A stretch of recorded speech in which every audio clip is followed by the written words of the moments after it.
Right, so here are some of our Espaliered apples.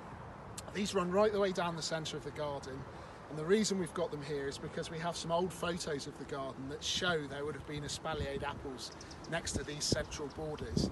The espaliers are very simple. An espalier is basically a tree that has one central trunk and several laterals coming off horizontally. This one's one called Lord Lambourne. It's a beautiful big cooker. They grow really well here, and they're very easy to do. People often think these are quite complicated trees to establish, but all you do is you buy a 1-year-old whip, grafted whip, choosing the correct rootstock. So if you want it to be very big, you need a vigorous rootstock. For this size, we use a semi-dwarfing rootstock. You plant it in the ground in the winter, and as soon as you've planted it, you chop its head off to the level of your first wire, or in this case we use a metal rod that stays nice and rigid. And you're hoping that you get 2 side shoots and 1 upright, which is normally what happens. You can expect to do 1 layer a year. When it gets to the next layer, you chop its head off again, and you hope to get 3 more branches, and you keep going until you've got to the very top. And when obviously you tie your laterals down, and when you get to the end, you just snip off the ends. So they are pretty simple to do. Right, here are our wonderful trained pear trees over these long arches. We've got 88 trees in total over 8 arches. We've got 1 variety per arch. And these are all varieties chosen just to be good, reliable croppers in a cold climate. They're effectively espaliers on a curve. We do have other pears on the south side of our north-facing wall that we use for our cider and various other things. I think we've probably got about maybe 60 or 70 pear trees on the walls, and then, as I said, about 80 different pears on the arches.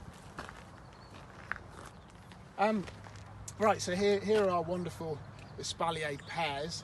It's just the same process as we do with the apples. So you plant a 1-year-old whip, chop its head off, and hope to get 3 shoots, 1 up, 1 left and 1 right. These are about 5 years old, and we've actually managed to get a few more layers a year, maybe 2 layers a year out of these ones. You can see what a wonderful crop we get. It's actually a very practical way to grow pears because they hang down below the foliage, particularly when they get to the top of the arch, and then makes it very easy to harvest them. They look wonderful when they're in blossom. So you get these big long tunnels of white pear blossom, and we've actually got wood anemones underneath in the spring, and then violas for the summer. You can see at the top here, you can see how we've chopped off the end, and we're hoping that we get 1 shoot coming from the side, and another one coming from the side, and then 1 from the top. And we tend to leave 1 spare just in case something goes wrong. So we try and get maybe 4 shoots rather than just 3, so we can choose the best one. Here we are at our step-over apples. We've got a lot of these trees. We've planted somewhere between 300 and 400 of these little small step-over trees. They're called step-overs because you can step over them, fairly obviously. They're very simple to grow. People often wonder whether or not you have to have a certain variety, but you can grow any variety of apple in this way. It all depends on the rootstocks you use. So we use a semi-dwarfing rootstock. In total, we've got about 60 different varieties of apple in the garden, 25 of which are Scottish varieties. We're trying to grow as many Scottish varieties as we can. These are just fantastic for small gardens. So if you have a path or just a small space, you don't want apple trees to take up too much room, you can buy yourself again a 1-year-old grafted whip, plant it in the ground in the winter. Before it starts growing, you chop its head off at the level of the bar, and then you train in the 2 side shoots and chop off anything that's going straight up. We can get between 20 and 30 apples off 1 of these little trees. We love them because they're very quick and easy to prune, they look beautiful, and they're really quick and easy to harvest, especially for kids. So if you've got small children, they're just the right height for toddlers to help themselves too. So they're really wonderful. They look fantastic when they're in flower, and they make a really nice sort of formal edge to our paths.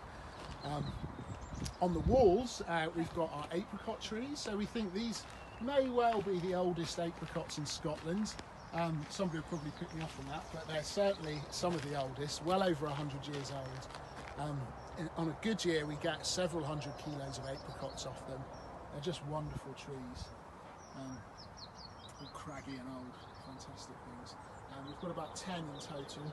We also have figs, we have a couple of peaches, we have about 250 trees trained on our walls, so that's mainly plums and apples. We have a lot of Victoria plums, we have our Gordon Castle plums, and we've got all sorts of different varieties of apples.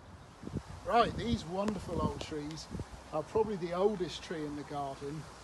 The oldest trees, we've got 3 of these magnificent Gordon Castle plums.